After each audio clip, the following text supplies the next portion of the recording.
Wow, c'est The Master Blaster de retour pour une toute nouvelle vidéo YouTube. C'est quoi ces mouvements là? Et aujourd'hui, on va parler des soins capillaires maison. J'avais envie de vous parler de ça parce que ce sont encore des soins très populaires sur les réseaux sociaux, et c'est peu dire. Seulement, vous avez sûrement remarqué que moi je vous en conseille jamais. Et il se trouve que j'ai peut-être des bonnes raisons, et ça m'est revenu parce que dernièrement sur TikTok j'ai commencé à effleurer le sujet, et je me suis retrouvé avec une flopée de commentaires de gens persuadés que utiliser des produits capillaires c'était moins bon pour les cheveux que des soins maison. Moins bon pour les cheveux, moins bon pour la planète, moins bon pour la santé.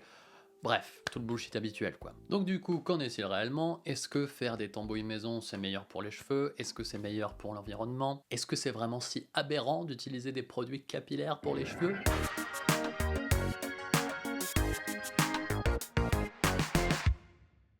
Il ne vous aura pas échappé au titre de la vidéo que mon avis est assez tranché. Personnellement, je n'aime pas et je recommande pas les soins maison. Seulement, il faut bien comprendre que je ne juge pas les gens qui en font. Pour moi, il faut vraiment faire la part des choses entre les gens qui font ça simplement pour leur plaisir, sans aucune prétention. Non, le problème, ce sont les réseaux sociaux, les influenceurs, qui encouragent à en faire pour de mauvaises raisons. Du coup, première raison pour laquelle je ne conseille pas les soins maison. Bah d'une part, c'est pas du tout pratique. Je pense qu'il n'y a même pas de débat là-dessus, entre faire une tambouille, se la mettre dans les cheveux et prier pour que ça marche, et simplement utiliser un après-shampoing.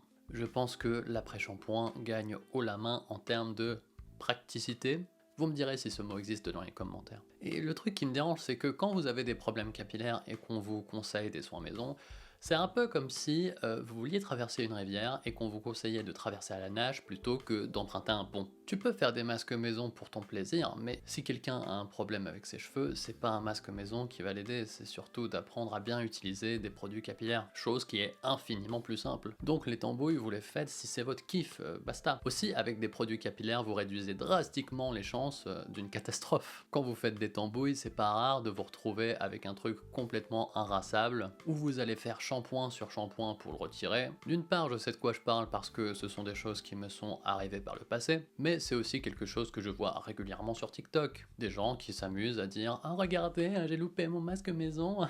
Deuxième problème que j'ai avec les masques maison, c'est que bien souvent, ils sont conseillés pour des raisons complètement bidons. On vous invente une mythologie à base d'hydratation, de nutrition, d'apport en protéines. Du coup, il y a des ingrédients qui sont hydratants, d'autres nourrissants. Et surtout, n'oubliez pas de mettre des protéines, de mettre de l'œuf pour renforcer les cheveux. Bon, alors ça, si vous me suivez, ça fait bien longtemps que vous avez compris que c'était du bullshit, parce que c'est quand même le sujet de toutes mes premières vidéos. Les cheveux sont une matière morte. Tout ce qu'on peut faire, c'est les enrober afin de les maquiller, les lubrifier et les imperméabiliser. Basta. Ensuite, troisième problème que j'ai avec les soins maison, c'est que très globalement, c'est du gaspillage, que ce soit pour les cheveux.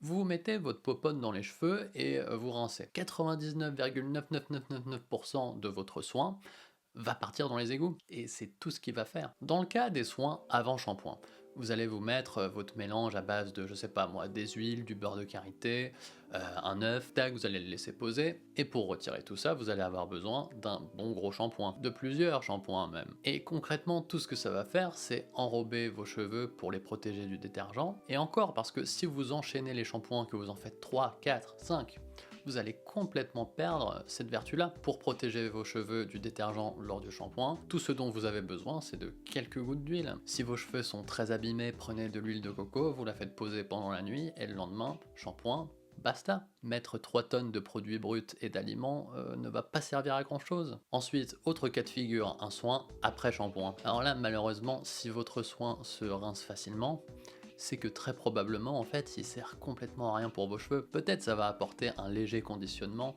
mais si vous voulez du conditionnement, utilisez des produits capillaires. Là je repense encore aux fameux soins hydratants à base de miel, maïzena, tout ce que vous voulez, tout ce qui est hydrophile et humectant. Si vous mettez ça dans vos cheveux, que vous attendez et que vous le rincez, ça sert complètement à rien. Ensuite, troisième cas de figure qui pour le coup me paraît vraiment le moins pire, c'est quand vous faites un soin sans rinçage. Là oui, ça peut être intéressant d'utiliser par exemple du gel de lin, du gel d'aloe vera ou des trucs qui sont similaires, parce que là ça va simplement servir à coiffer vos cheveux et définir vos boucles. Donc bon, ça pourquoi pas, même si un gel du commerce sera bien plus pratique à utiliser et vous aurez surtout beaucoup moins de mal à le conserver. J'en viens du coup à une des raisons pourquoi on conseille souvent les soins capillaires maison, ils seraient plus écologiques. Sauf que non, Les soins capillaires maison, c'est pas du tout écologique. Comme on l'a vu, rien que pour les cheveux, c'est du gaspillage. Vous allez utiliser une quantité d'actifs complètement aberrante par rapport aux besoins de vos cheveux. Donc dans le principe, ça peut pas être plus écolo que d'utiliser des produits capillaires qui sont formulés pour ça. Dans un produit capillaire, il y a très peu d'actifs et le peu d'actifs qu'il y a, il est fait pour s'accrocher à la fibre capillaire. Donc entre mettre du miel, de l'avocat dans ses cheveux et le faire couler dans les égouts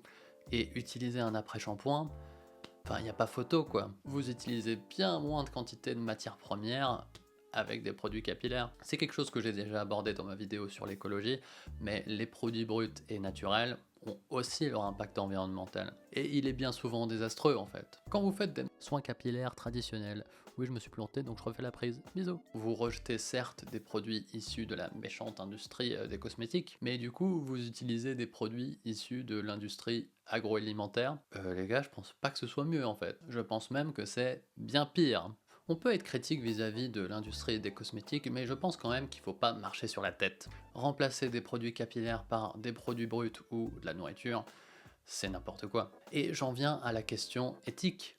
Est-ce que c'est éthique de se verser de la nourriture sur la tête? Alors loin de moi d'être moralisateur, mais encore une fois, je trouve que là-dessus, les réseaux sociaux sont complètement hypocrites. Tout le monde se prétend influenceur, marque éthique, et pourtant tout le monde trouve ça cool de se verser de la bouffe sur la tête alors qu'il y a 700 millions de personnes qui souffrent de la faim dans le monde. Et tout ça pourquoi? Parce que des influenceurs nous disent que il faut pas utiliser de produits capillaires, c'est chimique.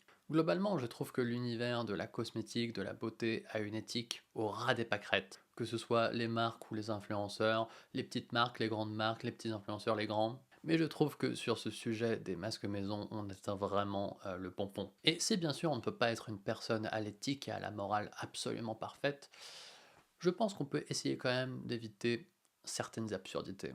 Bon voilà, j'ai fini de détruire les masques maison. Je dis ça, mais en vrai, si vous kiffez simplement faire des masques maison sans aucune prétention, moi ça me va. Moi j'ai simplement un problème avec l'hypocrisie. Sur ce, j'espère que cette vidéo t'a plu. N'oublie pas de liker, de t'abonner. Tu peux me rejoindre sur Instagram et TikTok, mais surtout, prenez soin de vous, prenez soin de vos cheveux. Ciao!